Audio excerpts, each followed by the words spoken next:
is the story of the Pacific and its people, of the peaceful sea and the lands and lives it touches, and their meaning to us and to the generations to come.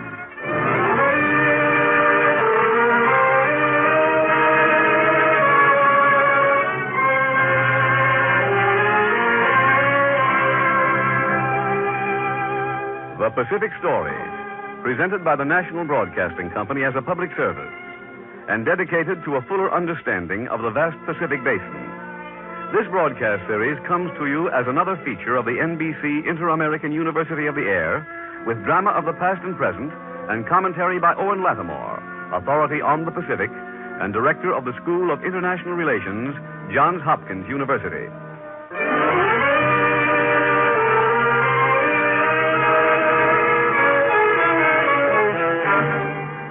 The Islands of the Pacific.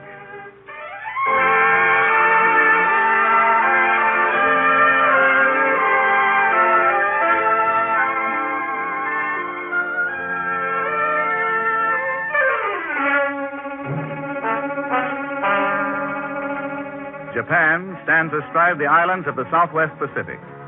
Here, the United Nations are battering against the outer defenses of her island empire. Here, the Japanese have converted the larger islands into formidable fortresses and the smaller islands into fortified outposts. The islands which had so long been isolated have become a part of the global war and give promise of playing an increasingly important role in the Pacific era to come.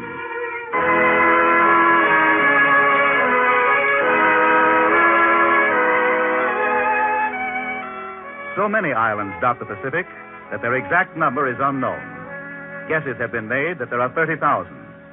First human inhabitants of the mid-Pacific Islands were the Polynesians, the most daring deep-sea voyagers and explorers the world has ever known. The time has come, O High One. This is a Polynesian weatherman. The gentle winds are blowing up. From the southeast? Firm, strong winds from the southeast, O High One. Are the hurricanes past? Yes, the hurricanes are safely past. So also are the variable winds of the summer. And now that autumn nears, the favorable winds from the southeast have come. We have waited long for them. The time has come to sail. The ship is ready, O High One, and well provisioned. We must have ample provisions, Captain. Food enough for 60. Enough for the voyage to the island over the horizon is already stowed aboard. You have food for the children and the women as well as for the men? As much as our great ship can carry, O High One. We must prepare for any fortune. The dried and cooked food prepared these many months while the ship was building have been wrapped in bundles and stowed. There is cooked breadfruit and sweet potato, dried fish and shellfish, green coconuts for both food and drink, calabashes and bamboo joints filled with water. That is good. And to stock the new island over the horizon, we have chickens and pigs and dogs, and these we can eat if our food runs out before we sight land. Then we will sail at dawn, pass the word, and see that the ship is ready and nothing is forgotten, so that we will... Throughout the night, the Polynesians prepared for their migration to the islands over the horizon. The captain, as the overseer, gave the ship a final inspection. The ship was a great double canoe, more than 100 feet long, joined by platforms and with deck houses built on top. Towering up from the canoes were masts with sails of plaited pandanus fiber, and both canoes were equipped with paddles, bailers, and stone anchors. At dawn, without compass or charts, the Polynesians sailed into the open ocean. The clouds are descending upon us, O High One. Then we shall not have the stars to guide us tonight. Not tonight. It will be black.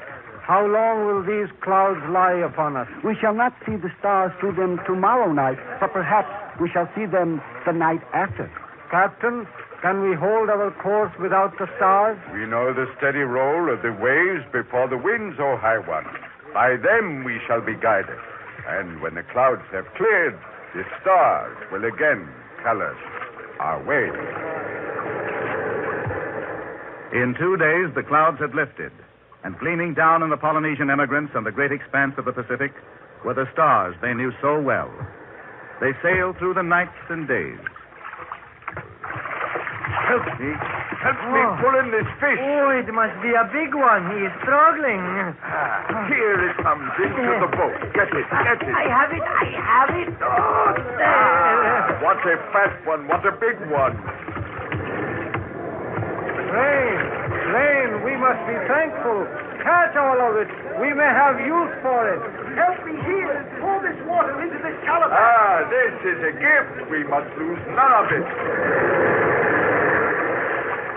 The days slipped away, and the experienced Polynesians sailed directly on their course. Each thing they saw had meaning to them. There is a piece of driftwood. Get it. Yes, sir. Stand clear while I throw this line. The driftwood told them they were nearing land. Every eye scanned the sky and the sea. That bird. See it? See that bird? Yes, it is a plover. We have seen birds of that kind before. We cannot be far from land. Day and night they sailed. At night they studied the stars, which they had long since come to know. They knew the various constellations and their positions in the sky at different seasons. They knew the winds and the sea itself.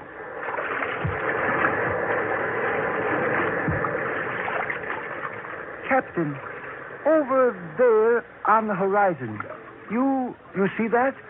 What is it? That color on the clouds. That faint color. See it? The clouds are strangely different, yes.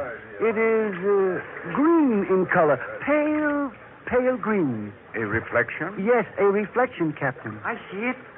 They're far, far away on the horizon. Yes, I see it now. That is land. Land hidden over the horizon. Land? You see land? Yes, there, oh high one, there. See the green reflection on those low-lying clouds? Yes, I see it. Land. That is our destination.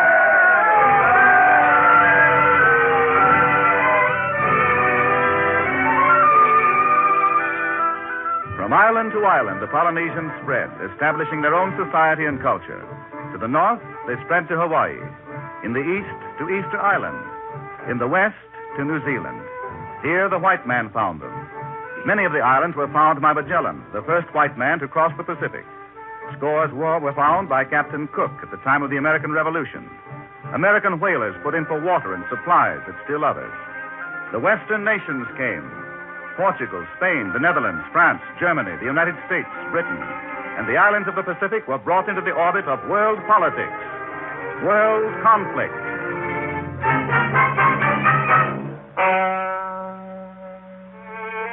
At the time the United States was fighting its civil war over the issue of slavery, the same issue was taking form in the islands of the Pacific. Here is where we will establish our cotton plantation. This is Captain, the Honorable Robert Towns, a merchant of Sydney, Australia. We will call this plantation Townsville. This will be an excellent location, sir. Here near Brisbane. But ideal for growing cotton. I was not thinking of that, sir. That's all that need concern us. As foreman, I must think of securing labor. There should be ample labor available. Immigrants. The white man cannot stand to work here in tropical Australia, Captain Towns. Not plantation work at any rate. Well, you can use islanders. There are not enough of them here. Well, then we must get them. There are plenty of islanders available in the main. Ships were fitted out to make calls on the islands and to bring back workers for the plantations of Australia and the Fiji Islands. They dropped anchor off the islands and waited for the islanders to come out in boats.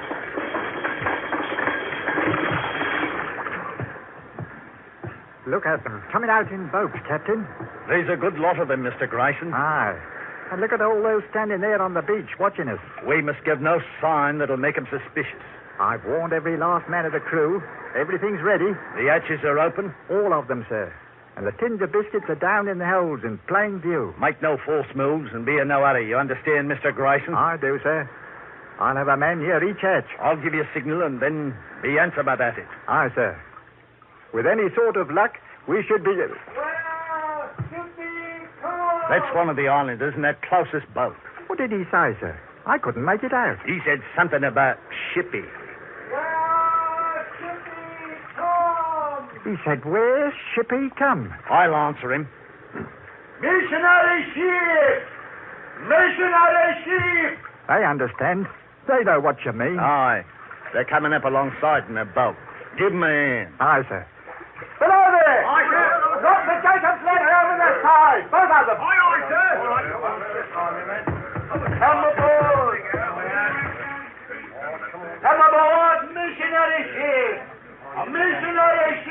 Now, there's 3, 4 in that first boat. They're coming up over the side. Give me a hand, the ball down there.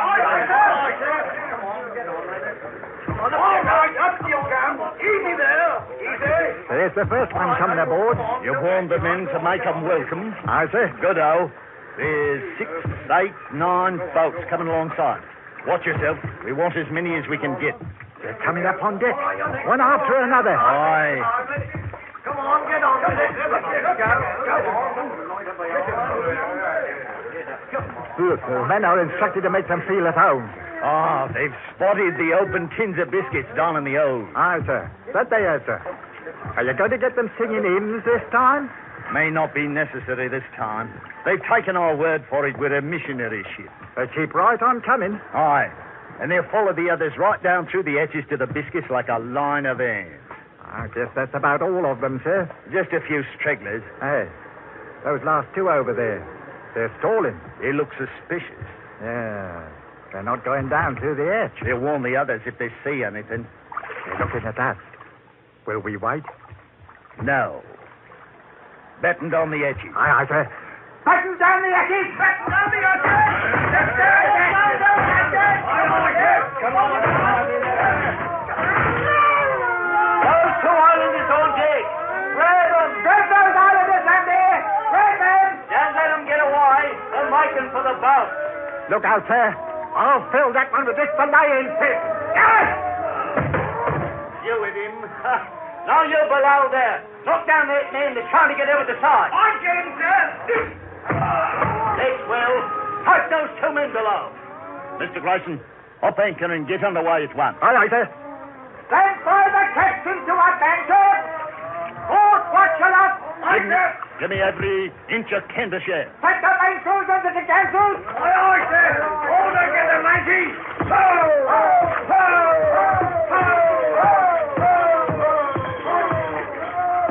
The anchor's up. She's heading into the wind, sir.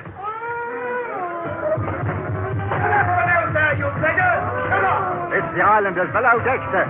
You know what to do, Mr. Grayson. That I do, sir, but it's likely to kill some of them. We can't have them screaming like this. Sailors first, the below deck gathers. Aye, aye, sir. Here, you. Give me a hand down over the side. All right, ease them over the side, easy. All right, come on, take it easy now. Take it easy. Up a minute. All right, you. That's well, that's well. Up a little, up. Up so I can reach the hole in the bulkhead.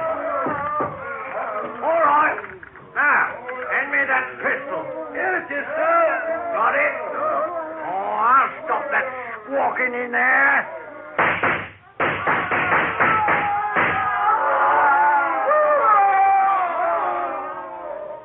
Well, that silenced them, sir.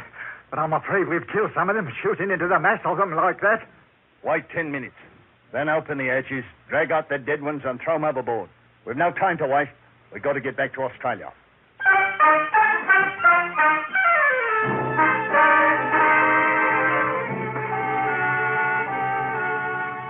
Blackbirding. The practice of kidnapping islanders and taking them to work on plantations continued for years. The slave traffic brought reprisals from many islanders who clubbed white men to death, ate them, and sent pieces to all the many villages. Murders and atrocities multiplied until the traffic was at last brought to a halt. Through this practice, the islanders came to know the white man.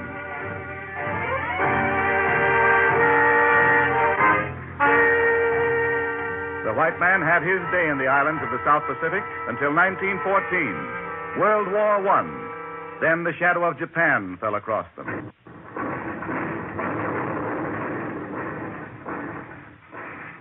The Japanese have seized the Caroline Islands, the Mariana Islands, the Gilbert Islands, and the Marshall Islands from Germany. The Japanese have already started occupation. In the high councils of the Allies, the next Japanese step came to light. Of course, Japan came into the war against Germany through her treaty with Britain. That is true. But was it not understood that Japan would limit itself to, certain naval action? That was the understanding, was it not? Yes, chasing German submarines in the Pacific. And the purpose of that was to restrict the areas of Japanese claim?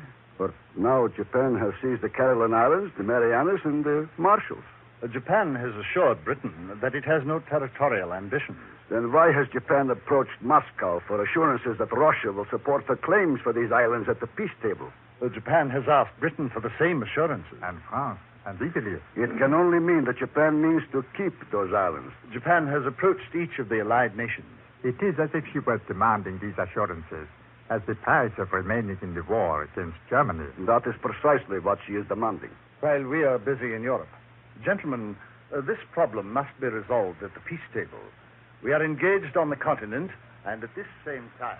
At the close of World War I, the League of Nations gave Japan only a mandate over the islands instead of out-and-out annexation. Japan was in honor bound not to fortify them. But years later... Hello. Yeah, did you get the name of my paper? Come on. Don't stay on that phone all day. I'll go on, keep your shirt on, will you? No. I was talking to this guy behind me. Yeah, now look, here's the cable. Look, Bud, this is the only phone available here. Step For the love of Mike, will you keep quiet? No. Now listen. Now here's the cable. Never mind about saving words. Matsuoka has torpedoed the League of Nations. Matsuoka just walked out with the entire Japanese delegation. Everybody is stunned. The Japanese made it clear that even though they are holding those South Pacific islands under a League of Nations mandate, if the League should try to withdraw the mandate, that Japan will hold the islands by force. Get that? Yeah, and send that cable out fast you can. Don't stir the horse. Throughout the world, political observers were alive to the meaning of this Japanese coup. You know what it amounts to. Japan's defying the League of Nations. She's defying the world. The League took the hint and didn't even discuss the possibility of withdrawal. What could it do? Well, it did this much. It didn't commit itself to the idea that it could not withdraw the mandate. That just means that the question is still wide open and that it will crop up later. The only way anybody's ever going to get those islands away from Japan is to take them away. Why do you say that? What do you think Japan has been doing in those islands all these years since World War I? She doesn't permit anybody to go there. While the seeds of World War II were ripening, the islands of Micronesia were being transformed into as much a part of the Japanese empire as Yokohama or Kyoto. For years, even while Japan was ostensibly at peace with the world, travelers who tried to secure visas I'd like to get a visa to visit the Caroline Islands. Oh, so sorry. No visa for the Caroline Islands are available. Well, I'm a sort of a world traveler, a globetrotter, and I'd like to go down there. Understand, but it is impossible. So sorry.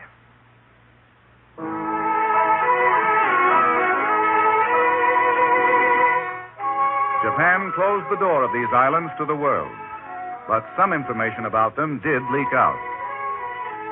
Truk is perhaps the biggest naval base in the Pacific outside of Pearl Harbor. It's in the Caroline Islands, and it's a natural naval base if there ever was one. It is surrounded by high, rocky islands, and it has a lagoon 40 miles wide. Here at Truk, the Japanese have built naval installations. Panapia is the largest of the islands. It is 410 miles east of Truk. It has a protected anchorage below a cliff 900 feet high. In this anchorage, American whalers used to put in for water from the streams and the valleys. And around this anchorage, on the north side of the island, the Japanese have built their naval installations.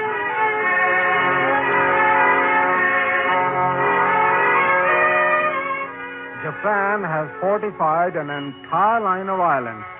The Japanese call this line their lifeline to the south. By this they mean the defense of Asia. And behind this line and the islands to the north, the Japanese plan to build their empire into the greatest power on earth.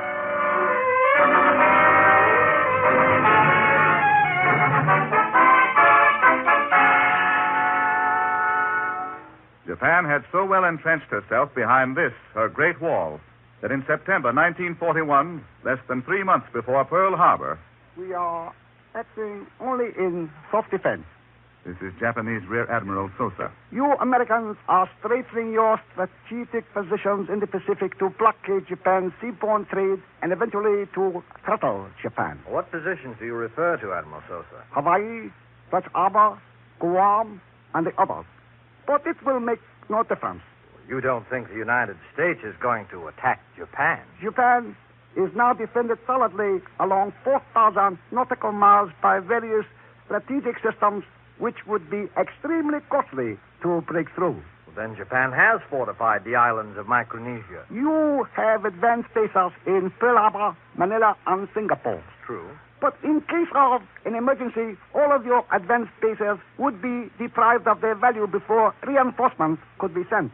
If, in spite of this, reinforcements should be sent by land or sea, the Japanese Army or Navy would only have to lie in wait to destroy them as they come. Yes, but Admiral Sosa, all this is on the assumption that Japan and America must go to war. No matter what route the American Navy may choose, the strategic position of Japan and our work of defense scattered all over the seas of East Asia enables our empire to defend or attack in any direction.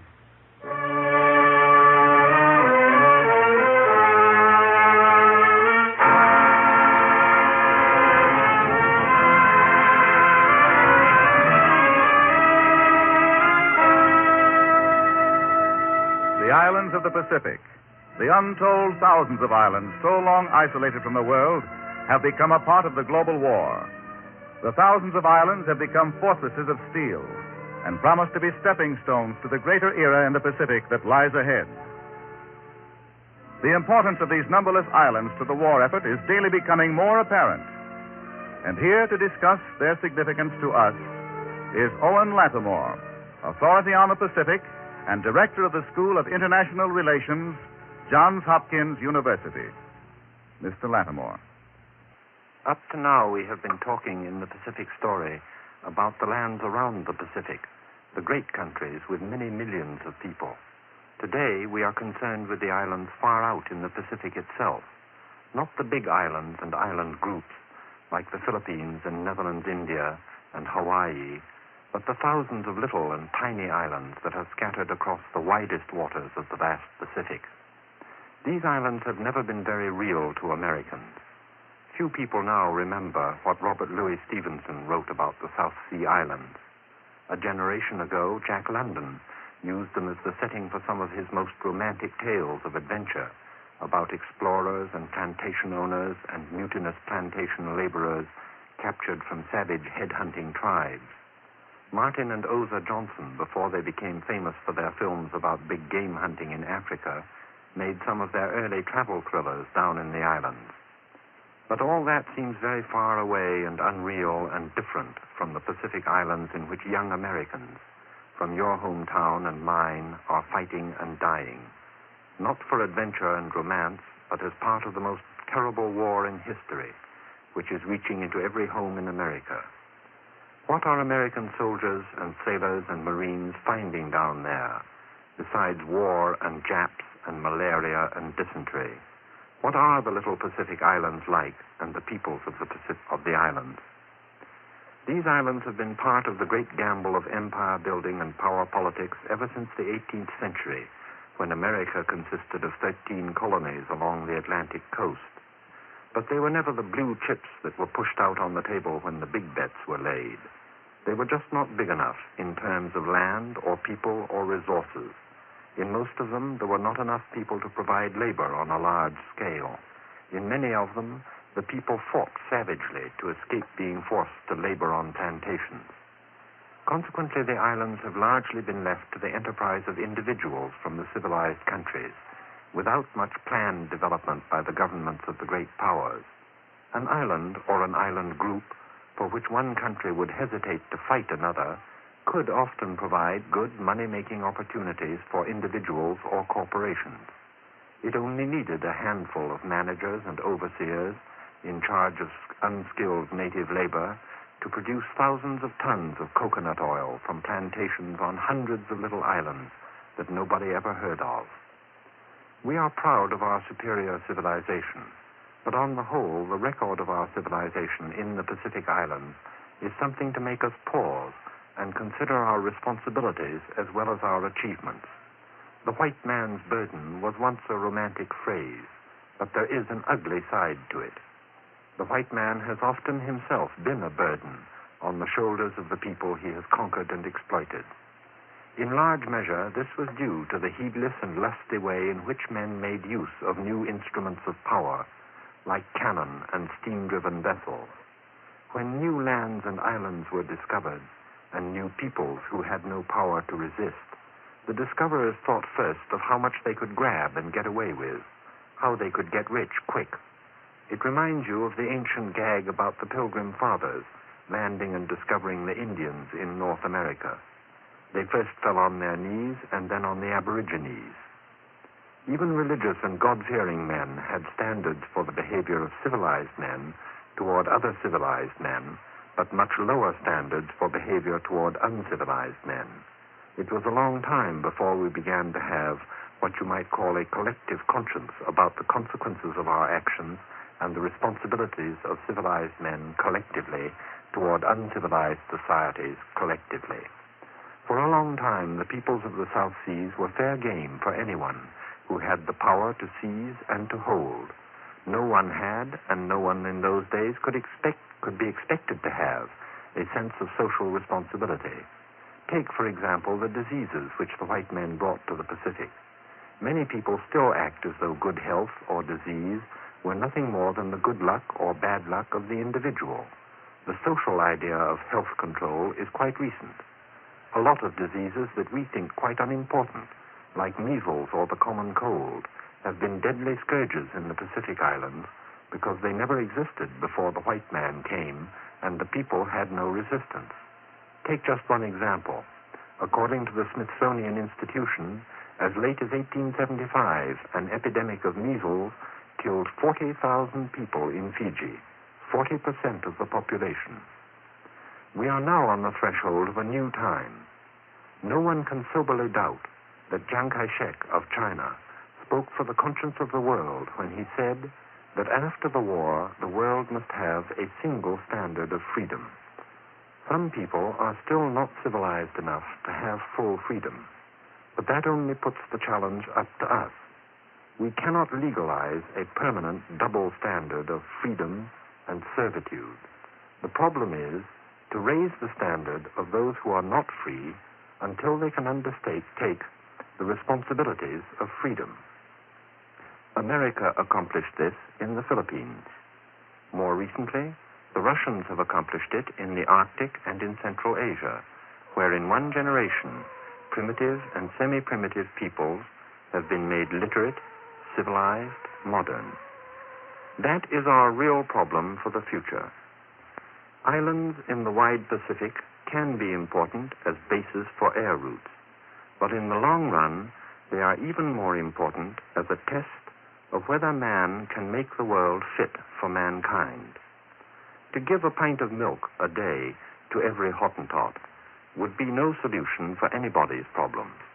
The solution is to enable the Hottentot and the Solomon Islander to reach a standard of his own and for himself that includes health, education, progress, and eventually freedom. Thank you, Mr. Lattimore.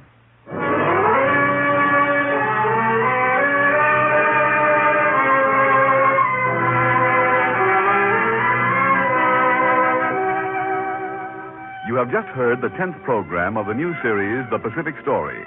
Next week at this same time, over most of these stations, the 11th will be broadcast. World War I in the Pacific, with drama of the past and present and commentary by Owen Lattimore, a poet on the Pacific and director of the School of International Relations, Johns Hopkins University. You may secure an illuminating handbook of the Pacific Story with background information on each program in this series with suggested further reading.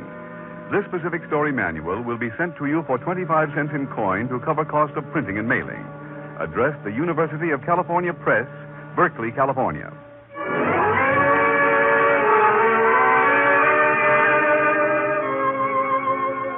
The Pacific Story is written and directed by Arnold Marquardt. The musical score is composed and conducted by Thomas Peluso. Your narrator, Gayne Whitman. This program has been presented as a public service and another feature of the Inter-American University of the Air by the National Broadcasting Company and the independent radio stations associated with the NBC network. This is the National Broadcasting Company.